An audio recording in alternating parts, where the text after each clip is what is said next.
Hello students, myself Vanna Pandey and I'll teach you physics. Now let's start.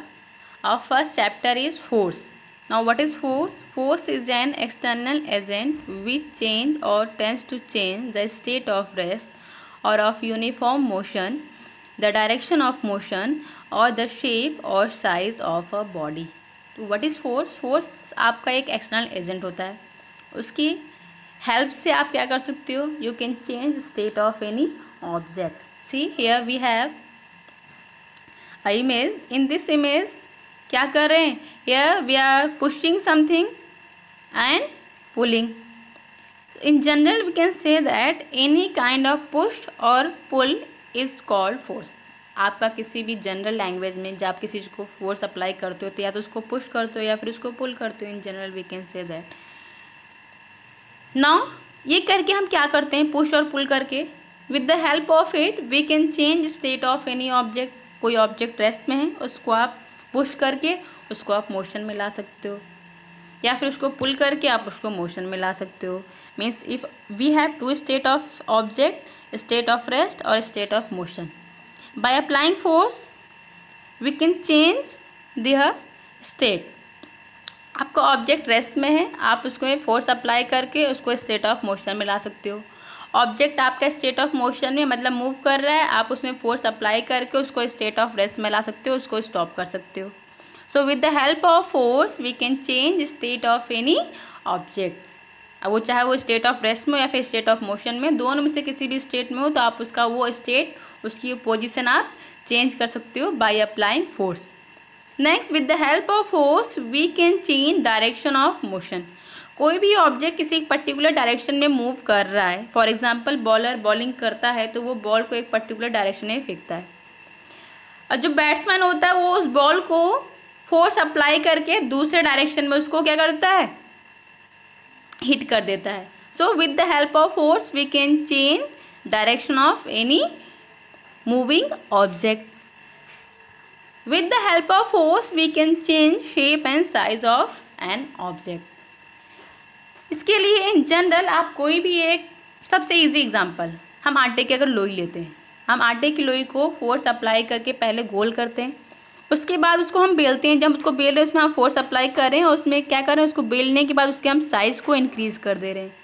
So with the help of force we are changing shape and size of that object. Here we have some other examples, spring, metal rod and empty can. तो इन तीनों cases में देखिए हम force apply करके इनके हम shape को change कर रहे हैं और साइज को भी चेंज कर दे रहे हैं. So with the help of force we can change shape and size of an object. We have two type of force, contact force and non contact force. आप फोर्स अप्लाई करने के लिए या तो ये पॉसिबल है कि bodies will be in physical touch, कि बॉडीज़ जो दो बॉडीज़ हैं जिनके बीच में फोर्स अप्लाई कर रहा है, if they are in physical touch, so that kind of force will be known as contact force. आपका फोर्स बॉडीज़ में वर्क करने के लिए नेसेसरी कंडीशन है कि आपकी बॉडीज़ फिजिकल टच में होनी चाहिए. For example we have normal force. आपका नॉर्मल फोर्स कब वर्क करता है? जब आपकी कोई बॉडी किसी सरफेस पे रखी हुई है और बॉडी का वेट डाउनवर्ड डायरेक्शन में वर्क करता है, तो वेट के अगेंस्ट एक आपका अपवर्ड फोर्स वर्क करता है, नॉर्मल फोर्स. तो उसके लिए एक पर्टिकुलर कंडीशन है कि आपका जो ऑब्जेक्ट है वो किसी सरफेस पे रखा हुआ होना चाहिए. और जब आपका ऑब्जेक्ट सरफेस पे रखा होगा तो आपका सरफेस और ऑब्जेक्ट दोनों एक दूसरे के कांटेक्ट में, एक दूसरे के फिजिकल टच में है. So this type of force is called contact force. Next is frictional force. Frictional force आपका कब वर्क करता है? जब आपका कोई भी ऑब्जेक्ट किसी सरफेस पे मोशन करता है और मोशन के अगेंस्ट एक सरफेस के द्वारा फ्रिक्शनल फोर्स लगाया जाता है. So here we have a necessary condition, object is moving on surface. आपका ऑब्जेक्ट सरफेस पर मूव कर रहा है. So object and surface, these two bodies are in physical touch. So this type of force is called contact force. So next is non contact force. And we have example of non-contact force, gravitational force. So what is non-contact force? Non-contact force में क्या होता है? आपका force, if force is acting between two bodies without any physical touch, means force bodies के बीच में work कर रहा है but bodies are not in physical touch, वो एक दूसरे के फिजिकल टच में नहीं है। एग्जाम्पल ग्रेविटेशनल फोर्स, न्यूटन ने आपका ग्रेविटी का कॉन्सेप्ट दिया था कि आपका एप्पल है वो पेड़ से टूटा, फिर वो ग्राउंड की तरफ ही आ रहा है, ग्राउंड की तरफ ही उसने मूव किया है, वो नीचे ही गिरा है, ऊपर क्यों नहीं गया? तो नीचे ही गिरा था, ऊपर नहीं गया था, क्यों ऐसा?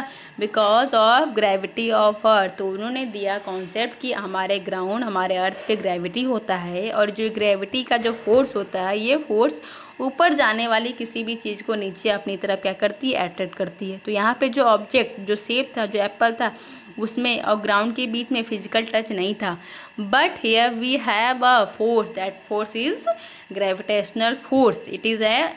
It is the example of non-contact force. Next is electrostatic force. Electrostatic force work between two charges. आपके कोई भी दो चार्ज हैं, आइदर प्लस प्लस और प्लस माइनस और माइनस माइनस, इनमें से किसी भी कंडीशन में अगर आपके लाइक चार्जेस हैं, there will be repulsive force, वो एक दूसरे को क्या करते हैं? रिपल करते हैं। और आपके unlike charges, like example plus minus, they will attract each other. तो इनके बीच में जो रिपल्सिव फोर्स और अट्रैक्टिव फोर्स है, it is a electrostatic force. तो इन फोर्सेस जो ये फोर्स है, ये आपका वर्क कर रहा है दो चार्जेस के बीच में, but the charges are not in physical touch, वो एक दूसरे के फिजिकल टच में नहीं है। So this kind of force is called non contact force. And we have one more example of this non contact force, magnetic force.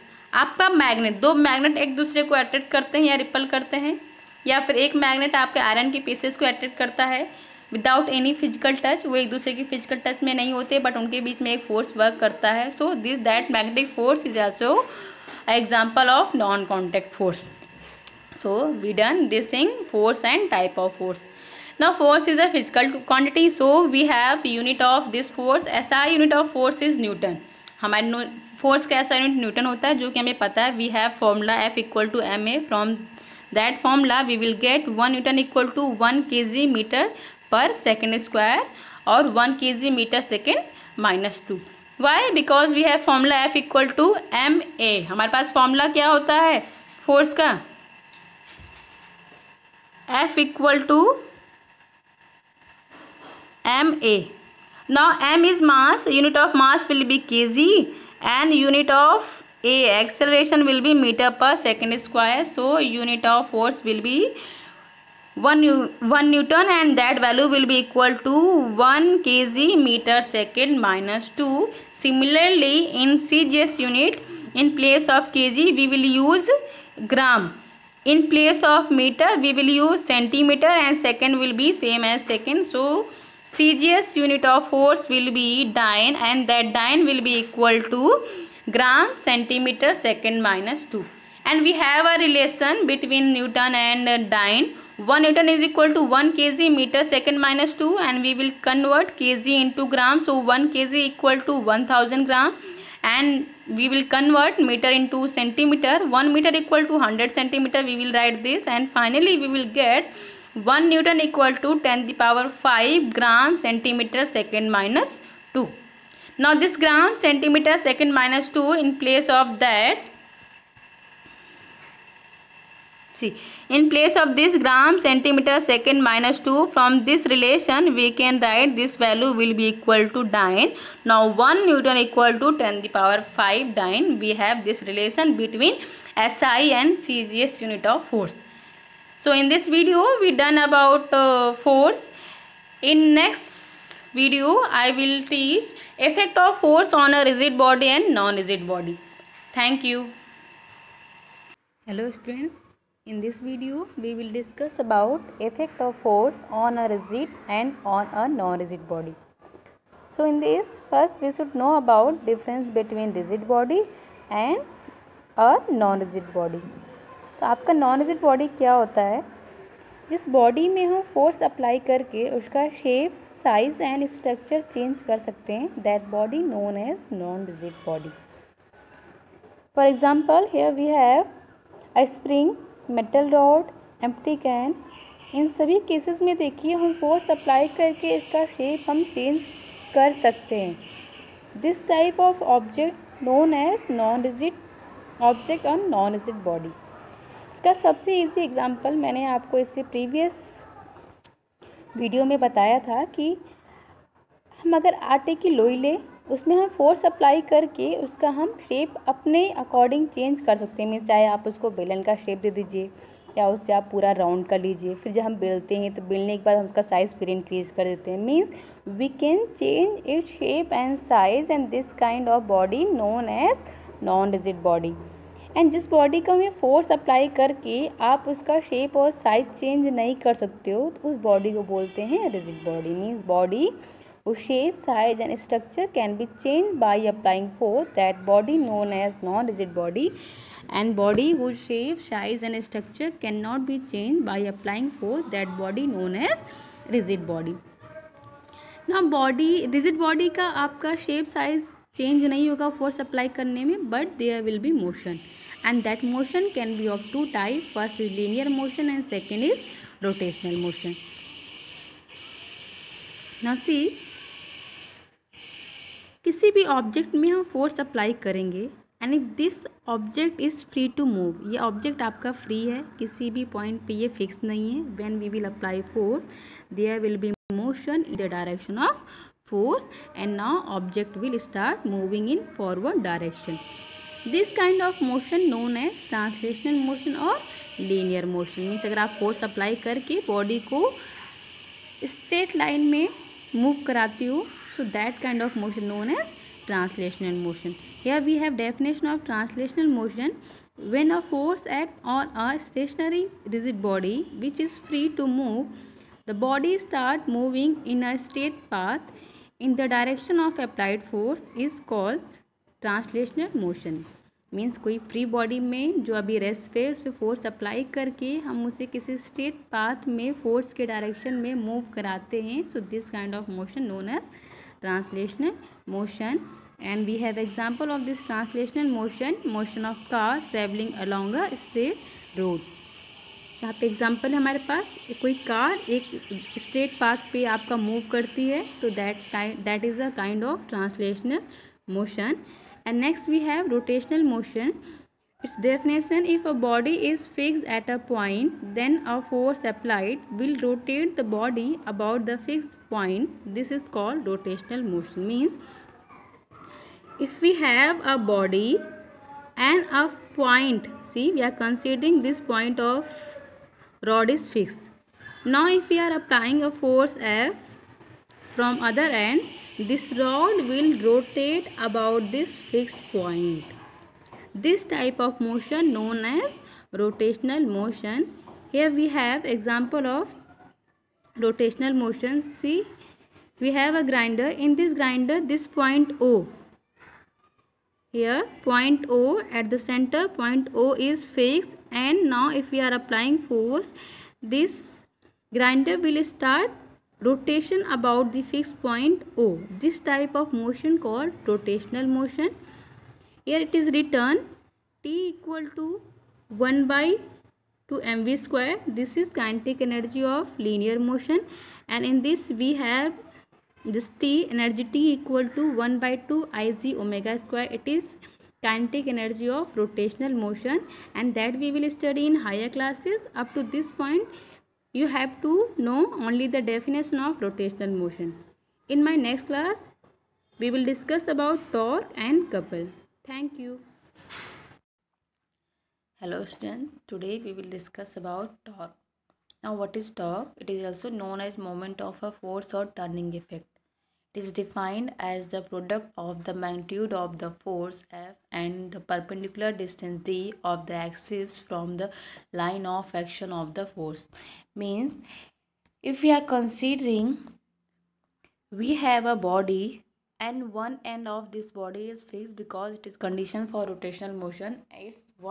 It will be fixed at a point and we are applying force F in this body will rotate about this fixed point. Okay, and if we are considering line of axis of rotation, means axis around which this body will rotate, and if we are applying force at this point, we will draw a line of action of force. For rotating any body we required a particular amount of torque. किसी भी body को rotate करने के लिए आपको एक particular torque का amount चाहिए होता है, then only this body will be able to rotate, unless it will not rotate. Now that amount of torque will be equal to the product of force, means कितना हम force apply कर रहे हैं, the product of force and the perpendicular distance between the line of axis of rotation and line of action of force. Mean जिस axis पे आपका body fixed है and जिस एक्सिस के अलॉन्ग हम लाइन ऑफ एक्शन और जहाँ पे हम फोर्स अप्लाई कर रहे हैं, there we will draw tangent, उस लाइन के बीच की perpendicular distance, if you are considering that distance is d, now the product of force with the perpendicular distance between the line of axis of force and line of axis of rotation, इस amount के बराबर हमारा torque होगा and that torque will be able to rotate any body and its SI unit will be Newton meter. Why its SI unit will be Newton meter? See here we have torque tau equal to force into displacement and we know unit of force is Newton. देखिए आपका force का unit हो जाएगा Newton and unit of distance is meter, then unit of torque will be Newton meter and in CGS its unit will be dyne centimeter. Why? In CGS in place of Newton there will be dyne and in place of meter there will be centimeter. And now we can convert this 1 Newton meter SI unit into CGS unit. How we will convert? First we will convert Newton into dyne and we know 1 Newton will be equal to 10 the power 5 dyne. ये relation हम लोग पहले prove कर चुके हैं. And 1 meter will be equal to 10 the power 2 centimeter. Then finally we will get 1 Newton meter equal to 10 the power 7 dyne centimeter. So it was a relation between SI unit of torque and CGS unit of torque. Now we have some application, some example of effect of turning effect of force, means how why we require torque. The first example is to open or shut a door, we apply a force normal to the door at its handle which is at maximum distance from the hinge. Now here देखिए आप door को open करने के लिए हम force apply करते हैं handle पे, और वो जो हैंडल होता है वो हमारा एकदम कॉर्नर पे, एकदम लास्ट दूसरे एंड पे क्यों होता है? Why we are doing that? Because आपका किसी भी पॉइंट पे we have formula torque is if you have this, it is a fix point. देखिए वो आपका हिंज पे क्या था, फिक्स्ड होता है. अब we if you will apply force at another end then this value of d will be maximum, then tau will be equal to, we have formula F into d, and when value of this d will be greater the tau will be greater, because of that we can easily open the door by applying less force. देखिए आपका टॉ का value बढ़ जाएगा जब आपका distance ज़्यादा हो जाएगा फोर्स और एक्सिस ऑफ रोटेशन के बीच में. तो जब आपका डिस्टेंस ज़्यादा होगा तो अभी आपको कम फोर्स अप्लाई करके ही आप इजीली अपना वर्क कर सकते हो. इसकी वजह से हमारे जो डोर का हैंडल होता है वो आपका क्या होता है, दूसरे एंड पे बिल्कुल लास्ट में हम लोग फिक्स करते हैं. And second is are wrench is use to tighten and और loose a nut. It has a long handle to produce larger turning moment. अब देखिए आप जिस रिंच से आपका कोई भी नट लूज़ करते हैं या टाइट करते हैं हम लोग किसी दूसरे ऑब्जेक्ट का, तो उसमें क्या होता है, जो उसका हैंडल होता है रिंच का, हम उसको लंबा रखते हैं. उसको लंबा इसीलिए रखते हैं कि हम हमें कम फोर्स लगाना पड़े और हमारा टॉर्क क्या हो, ज़्यादा प्रोड्यूस हो. टॉर्क ज़्यादा प्रोड्यूस कब करेगा? देखिए टॉर्क आपका दो चीज़ों पर डिपेंड कर रहा है, force and perpendicular distance between line of action of force and axis of rotation. तो अगर आप ये डी का वैल्यू बढ़ा देंगे तो आपका टॉर्क का वैल्यू क्या जाएगा, बढ़ जाएगा. तो आपका फोर्स, कम फोर्स पे आपको ज़्यादा टॉर्क प्रोड्यूस होगा and you can do your work easily. And we know torque is a vector quantity. Since torque is a vector quantity, it will depend on direction. Means आपका torque का जो value होगा वो उसकी direction पे भी depend करेगा. And when we will rotate any object, there will be two direction. ना आपका rotation के लिए दो ही direction possible है. आप तो या तो बॉडी को ऐसे रोटेट करें, इस डायरेक्शन में फोर्स अप्लाई करके बॉडी को इस तरह से डायरेक्शन में मूव करें. This direction is clockwise direction. And if you are applying force and body is rotating in this direction, it is called anti-clockwise direction. And when there will be motion, clockwise motion, on that case our torque will be negative. For clockwise motion, torque will be, we will take value of torque negative, and in case of anti-clockwise motion we will take value of torque positive. So it was about torque and effect of torque and clockwise and anti-clockwise motion of torque. In next class we will discuss about equilibrium condition and couple. Thank you. Hello students. Now we will discuss about equilibrium, couple, and at last we will discuss uniform circular motion. So first, what is equilibrium? When a number of forces act on a body such that the resultant of all forces is zero, so they do not change the state of body, then the body is said to be in equilibrium. Means if a number of forces are acting in a body, means हम consider करें हमारे पास एक body है और number of forces है act कर रहे हैं इस पर. मान लीजिए F1 वर्क कर रहा है, F2 वर्क कर रहा है, F3 हो गया है एंड F4 हो गया. We have number of forces acting on a body and इन सारे फोर्सेस का जो सम है वो जीरो है. मीन्स अगर आपका ये फोर्स हो गया है 10 न्यूटन, ये भी मान लीजिए 10 न्यूटन हो गया है, ये आपका 5 न्यूटन हो गया और ये भी 5 न्यूटन हो गया. एंड अगर आपके दो फोर्सेस इक्वल या अपोजिट वर्क करते हैं तो उस केस में क्या होता है. देखिए अगर आपने किसी ऑब्जेक्ट को यहाँ पे लीजिए 10 न्यूटन, इधर आप 10 न्यूटन का फोर्स लेफ्ट साइड में अप्लाई कर रहे हैं, 10 न्यूटन का फोर्स आप राइट साइड में अप्लाई कर रहे हैं. इस केस में क्या हो जाएगा, दोनों फोर्स एक दूसरे के इक्वल हैं बट अपोजिट हैं. Because of that they will cancel out each other. आपके F1 की वैल्यू मान लीजिए F1 is equal to 10 newton and then F2 will be equal to -10 newton. And sum of F1 and F2 will be 0. Because of that they will cancel out each other. So such condition called equilibrium condition. We have two type of equilibrium condition, translational equilibrium and rotational equilibrium. Translational motion हमारा कब होता है, जब कोई body free होती है. तो body जब फ्री होती है उसमें नंबर ऑफ फोर्सेस अप्लाई करते हैं और अगर आपका नेट फोर्स जीरो होता है means sum of all the forces will be zero, that condition known as translational equilibrium. जब आपका नेट फोर्स होता है तो इसका मीनिंग क्या है कि अगर आपका ऑब्जेक्ट रेस्ट पे है तो आप फोर्स अप्लाई कर रहे हो, चाहे जितना फोर्स अप्लाई कर रहे हो, बट नेट फोर्स जीरो है.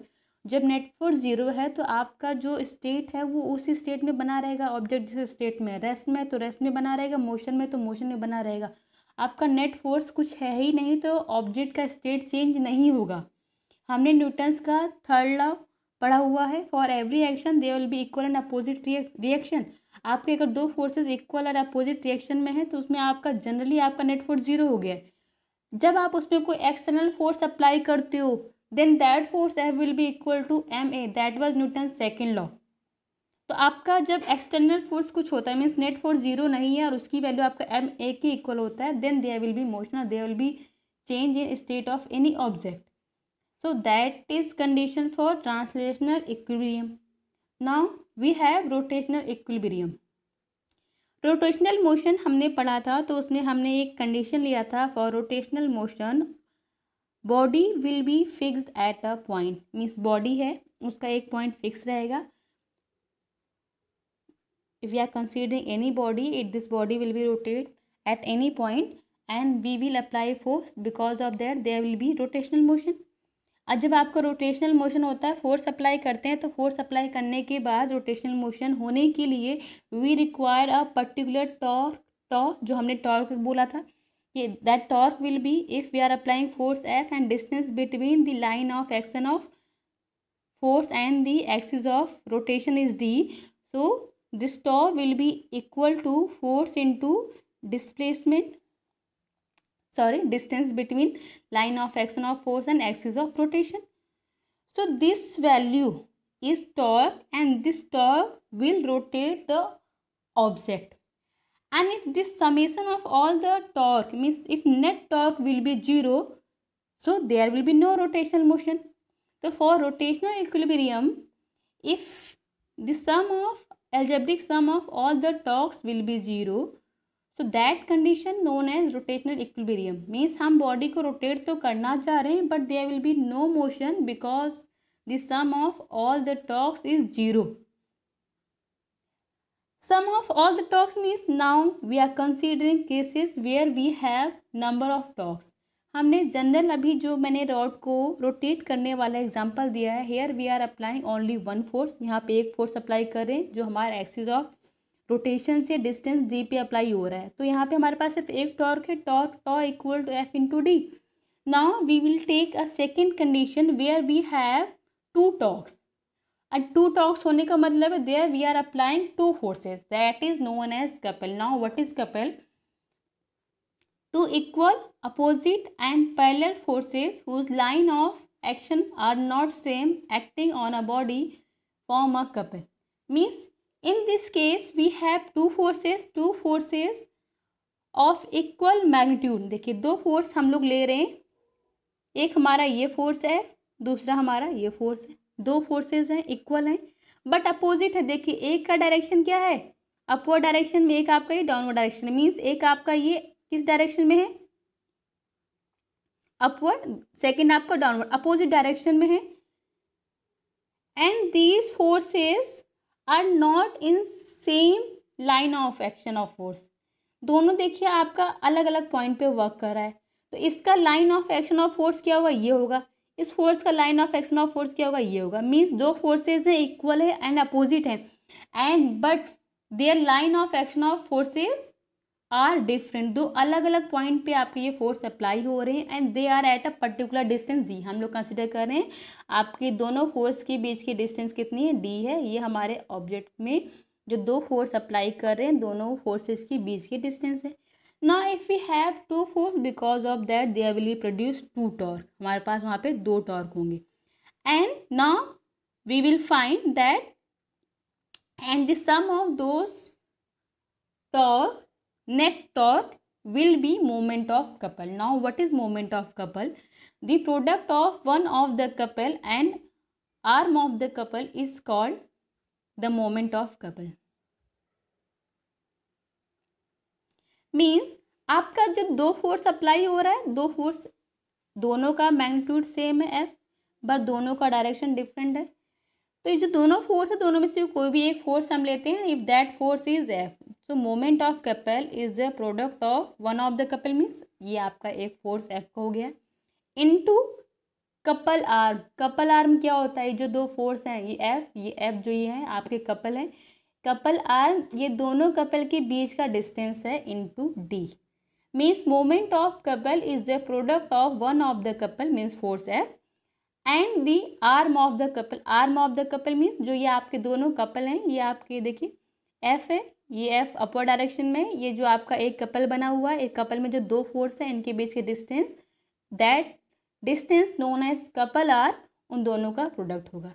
यहाँ पे हमने इसको प्रूव भी किया है. सी अगर हम यहाँ पे इसको टॉर्क के टर्म में समझे, in this case r torque will be F into D1. यह आपका F इंटू D1 होगा. देखिए आपका यहाँ पे हम लोग ने फिक्स पॉइंट O लिया है एंड फिक्स पॉइंट O से जो ये फोर्स है इसकी डिस्टेंस D है, D1 है. सो दिस टॉर्क टॉ1 will be equal to F D1. And second case में देखिए आपका फोर्स F है and distance is D2. So टॉ2 will be equal to F into D2. Now in this case, see after that we will take F common and then in bracket there is D1 plus D2 and the value of D1. So this D total D is equal to the sum of D1 and D2. So this D1 and D2 will be D and finally we will get moment of couple equal to force into couple arm D. So it was about couple. Couple means here we have two equal and opposite forces and these forces are acting to different point. दोनों same point पे नहीं है, दोनों का सिर्फ magnitude same है, दोनों का डायरेक्शन अपोजिट है. एंड दोनों क्या करेंगे, कपल प्रोड्यूस करेंगे, and that moment of that couple will be equal to the product of force F into couple r. Couple r mean जो आपके दो फोर्स अप्लाई हो और इनके बीच के डिस्टेंस उन दोनों के प्रोडक्ट के इक्वल होगा। Now what will be unit of moment of couple, देखिए आपका यहाँ पे यूनिट नहीं दिया गया but you should know about that unit. Moment of couple will be same as torque. Torque भी आपका force into distance between the line of axis of rotation and line of action of force के बीच में था। तो force का unit क्या था आपका मीटर, सॉरी फोर्स का यूनिट आपका Newton and unit of distance d is meter. So unit of torque was Newton meter and same couple is also a form of torque, so it will be its SI unit will be Newton meter. After that in our practical life we have some examples of couple. देखिए हम जब किसी tap को turn करते हैं तो आप जब टैप को टर्न करते हो तो आप दो फोर्सेस अप्लाई करते हो एंड दोनों का क्या होता है, आपका मैग्नीट्यूड सेम होता है बट आपका डायरेक्शन अपोजिट होता है और they form a couple and because of that we can open tap. Turning of screwdriver, screwdriver जब आप वर्क करते हो तो उसमें भी हम लोग दो फोर्सेस लगाते हैं जो कि आपके अलग अलग पॉइंट पे वर्क करता है बट दोनों का डायरेक्शन क्या होता है, अपोजिट होता है। Opening and closing a lock, हम की से लॉक को जब ओपन करते हैं तो हम सिर्फ एक डायरेक्शन में फोर्स नहीं लगाते हैं, हम दो फोर्सेज लगाते हैं, दोनों का क्या होता है, डायरेक्शन क्या होता है, एक दूसरे का अपोजिट होता है, दोनों अलग अलग पॉइंट पे फोर्स लगाते हैं। So in our general life we have some examples of couple and after that we have principle of moment. See पहले हमने टॉर्क पढ़ा, torque is force into D. Couple is there, in case of couple there will be two torque, वहाँ पे दो torque होगा, दोनों का direction opposite है। Now we have principle of moment. Principle of moment के अकॉर्डिंग क्या होता है, हमने कहा था torque is a vector quantity and जब ऑब्जेक्ट को रोटेट करते हैं तो आपकी if it is a fix point we are applying force और वी कैन अप्लाई फोर्स और there can be motion anticlockwise और क्लॉकवाइज। अगर हम ऐसे फोर्स अप्लाई करेंगे क्लॉकवाइज डायरेक्शन में तो हमारा मोशन भी क्लॉकवाइज डायरेक्शन में होगा और हम फोर्स एंटी क्लॉकवाइज डायरेक्शन में अप्लाई करेंगे तो हमारा फोर्स भी क्या होगा, एंड हमारा टॉर्क भी और हमारा मोशन भी एंटी क्लॉकवाइज डायरेक्शन में ही होगा। तो प्रिंसिपल ऑफ मोमेंट ये कहता है फॉर रोटेशनल इक्विलिब्रियम, हमने क्या बात है, रोटेशनल इक्विलिब्रियम में the sum of all the torques will be zero. तो in case of rotational equilibrium when sum of all the torques will be zero, for that condition sum of all anti-clockwise moments will be equal to the sum of clockwise moment। means हम ऐसा condition ले रहे हैं, see here in this diagram here we have two weight W1 and W2। देखिए दो wait है आपका W1 and W2। Point ओ हमारा क्या है, फिक्स है, मान लीजिए किसी स्टैंड से हम लोग फिक्स कर दे रहे हैं किसी पॉइंट पे। Now we have two weight W1 and W2। W1 and W2 दोनों आपका क्या करें, डाउनवर्ड डायरेक्शन में वर्क तो कर रहे हैं बट जो फिक्स पॉइंट है अगर हम यहाँ से कंसीडर करें तो हमारा जो इधर मोशन है that is clockwise motion. Now this motion is anti clockwise motion, है कि नहीं है, दोनों का डायरेक्शन क्या है, अपोजिट है, it is clockwise and it is anticlockwise. तो आपका क्लॉकवाइज मोमेंट क्या होगा, देखिए clockwise moment means torque that is equal to force F into d. Now in place of F here we have W1। देखिए clockwise moment में हमारा force F की जगह पे क्या है, W1 है, that is equal to force F and in place of D here we have distance from the axis of rotation that is D1. So clockwise moment will be equal to W1 into D1 and in case of anti-clockwise F is equal to W2 and D is equal to D2. Now so anti-clockwise moment will be equal to W2 into D2. So according to principle of moment this clockwise moment means W1 into D1 that will be equal to anti-clockwise moment W2 into D2। Equilibrium condition के लिए हमारा क्या होना चाहिए, sum of all the torques will be zero. तो अभी देखिए इस केस से भी हम, इस स्टेटमेंट से भी हम इसको प्रूव कर सकते हैं, वो यहाँ पे प्रूविंग नहीं है बट मैं आपको बता दे रही हूँ।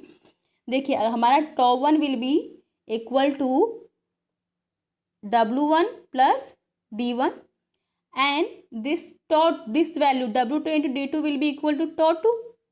Now net tau will be equal to tau 1 plus tau 2, यही वैल्यू होगा. अब देखिए because these two values are equal, देखिए दोनों की वैल्यूज क्या होगी, अगर इक्वल होगी then only net torque will be zero, और दोनों का डायरेक्शन जब अपोजिट होगा. हम लोग क्लॉकवाइज मोमेंट को लेते हैं negative and anti clockwise moment को लेते हैं पॉजिटिव. मैंने आपको जब ये clockwise moment and anti clockwise moment दिखाया था तो उसमें हमने डिस्कस किया था कि हमारा इन case of anti clockwise torque will B positive and in case of clockwise moment torque will B negative. So net torque tau will be equal to, first we are taking clockwise moment, that will be equal to minus W1 D1, and then we will take anti-clockwise. This value is for clockwise moment. Now anti-clockwise moment we will take positive, that will be plus W2 and D2, and when for equilibrium condition this tau will be 0. If we will write this tau is 0, then W1 D1 will be equal to W2 D2, and then finally we will get this relation. So it was about principle of moment. According to this principle, for rotational equilibrium condition, clockwise moment will be equal to anti-clockwise moment, and this formula is very important. Most of the numericals in this chapter is based on this formula, so remember this formula. It is for rotational equilibrium condition. In this condition, according to principle of moment, clockwise moment will be equal to anti-clockwise moment. After this we have center of gravity. Center of gravity आपका क्या होता है? Center of gravity of a body is the point about which the algebraic sum of moments of weight of all the particles constituting the body is 0. Means आपका centre of gravity आपकी body का, किसी body का वो point होता है जहाँ पे जो algebraic sum of all the moments of weight. देखिए आपका सिस्टम बना, there will be number of particles and हर पार्टिकल का क्या होता है, वेट आपका डिफरेंट होगा. We are considering weight of first particle is W1, weight of second particle is W2, similarly for W3, and then we have W4. There we have number of weight, and net weight is W, and net weight, total weight of the system is W. So here W will be equal to W1 plus W2 plus W3. ये जैसे simply हमारा का work होता है, principle of superposition किसी की theory होती है. सो आपका नेट वेट सिंपल है कि नेट वेट और weight of resultant weight of system, resultant weight of body, that W will be equal to W1 plus W2 plus W3 and so on. And center of gravity of this body is the point where the algebraic sum of moment of weight of all the particles constituting, means जहाँ पे आपके सारे body के जो moment of weight है, weight का moment समझ रहे हो, वेट का moment means weight is like force and into distance from the fix point. तो इस पॉइंट के अलॉन्ग आपकी जितनी भी पार्टिकल का मोमेंट होगा, that overall sum will be 0, and that point of body known as centre of gravity. Thank you. Hello students, this is our last topic, uniform circular motion. When a particle moves with a constant speed in a circular path, its motion is said to be the uniform circular motion. Means if we have a particle and this particle is moving in a circular path means motion around a fixed point. अगर आपका किसी एक fix point के around कोई object move कर रहा है with the same distance, and this type of motion called circular motion. And if particle और object will move with a constant speed, means आपका जो मोशन हो रहा है इसके लिए हमारा स्पीड कैसा है, कांस्टेंट स्पीड है. Constant speed means if in first hour particle is travelling 40 kilometre, कि पहले 1 घंटे में हमारा पार्टिकल 40 किलोमीटर चल रहा है। सेकंड जो हमारा दूसरा घंटा होगा उस 1 घंटे में भी पार्टिकल क्या कर रहा है, 40 किलोमीटर ही चल रहा है। Means particle is travelling same distance in same interval of time.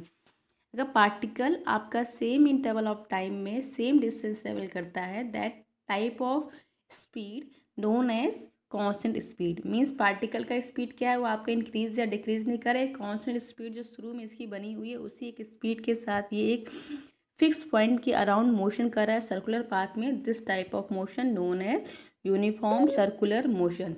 Now in case of uniform circular motion there will be 2 type of force act on body. Body के पे आपके 2 तरह के फोर्स वर्क करते हैं। First is centripetal force and second is centrifugal force. Now what is centripetal force? Body move करता है तो बॉडी से सेंटर की तरफ एक रियल फोर्स वर्क करता है and this force will be equal to mv²/r। Means force acting from object to centre.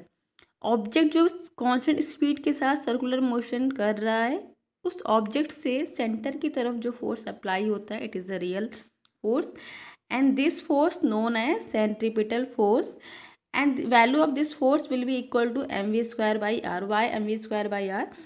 We have formula F equal to ma and here acceleration a is equal to v²/r. यहाँ पे हमारा acceleration क्या है, v²/r. Then our formula for centripetal force F will be equal to m. In place of a we will write v²/r, then we will get F equal to mv²/r. Here v is uniform speed, m is mass and r is the radius of circular arc. Now next is centrifugal force. हमारे Newton का third law कहता है for every action there will be equal and opposite reaction. किसी भी force में या कोई भी एक्शन होता है तो उसके करेस्पॉन्डिंग उसके इक्वल अमाउंट में और अपोजिट डायरेक्शन में एक रिएक्शन भी होता है। तो यहाँ पे सेंट्रीपिटल फोर्स देखिए, आपका सेंट्रीपिटल फोर्स इस डायग्राम में वर्क कर रहा है टूवर्ड्स द सेंटर। ऑब्जेक्ट से सेंटर की तरफ सेंट्रीपिटल फोर्स वर्क कर रहा है और इस फोर्स का जो एक आपका रिएक्शन फोर्स होगा, this imaginary force known as centrifugal force. तो देखिए what is centrifugal force? Centrifugal force is a force acting on a body away from the centre of circular path. The direction of centrifugal force is opposite to the centripetal force. Its magnitude is same as that of centripetal force. आपका centrifugal force क्या होता है? First thing, it is an imaginary force. ये आपका centripetal force का reaction force होता है centrifugal force. इसका magnitude same रहता है. If we have centripetal force F equal to mv²/r. now इस मैग्नीट्यूड इज mv²/r. तो सेंट्रीफ्यूगल फोर्स के लिए भी आपका मैग्नीट्यूड सेम है mv²/r, but its direction will be opposite. That's why here we are using minus sign. So it was about uniform circular motion, centripetal force and centrifugal force. इसके साथ हमारा chapter 1 complete हो गया है and after that I will give you complete notes of chapter 1. You have to make a fair notebook. आपको अपनी एक fair notebook बनाना है और चैप्टर 1 के जो भी नोट्स मैं आपको प्रोवाइड कराऊंगी वो आपको फेयर नोटबुक में वर्क करना है. And this is last topic, difference between centripetal force and centrifugal force. मैंने आपको सेंट्रीपिटल फोर्स और सेंट्रीफ्यूगल फोर्स के बारे में बताया है. अब इसी के बेस पे you have to write difference between centripetal force and centrifugal force. Exam में कई बार ये 2 मार्क्स में पूछता है. सो आपको ये टॉपिक ज़रूर देखना है क्योंकि आपसे डेफिनेशन नहीं पूछा जाएगा कि सेंट्रीपिटल फोर्स क्या है, सेंट्रीफ्यूगल फोर्स क्या है. आपसे उन दोनों के बीच में डिफरेंस पूछा जाएगा. So this work you have do yourself. Thank you.